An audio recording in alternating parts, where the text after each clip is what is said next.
Nakakahilo ba sa loob ng cruise ship? At required ba na marunong ka lumangoy bago ka makapagbarko? Hi, I'm Joey, kabinista sa barko, at ngayon alamin natin ang mga kasagutan ng iba nating mga crew base sa kanilang mga experience dito sa loob ng cruise ship. At inalam din natin ang opinion ng ibang lahi nating kasama. Required to know how to dive. Hirap naman kausapin ito, akin na nga yan. Hey, my friend, I can't understand what you are speaking. No, later. Hey, my friend, no respect. Give me the mic. Hey, my friend. Ang hirap mag-English, mga Filipino na nga lang. Lumangoy pag nagbarko? Hindi. Kailangan bang marunong lumangoy pag nakapagbarko? Hindi naman. Mayroon naman tayong SOLAS o BTS. Go! You know how to swim? No. No? Why you're here? Huh? Required bang marunong lumangoy pag nagbarko? Oh naman. Pre, marunong ka lumangoy? Hindi, pre. Ba't ka nandito? Ay, siyempre, diskarte lang yan. Life jacket lang kailangan, pre. Oo, syempre naman, kailangan marunong ka lumangoy.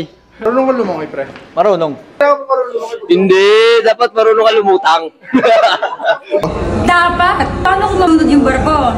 Abandon ship. Nasa required bang mga marunong lumangoy pag nagbarko? Opo. Hindi, kailangan mo lang magpakute.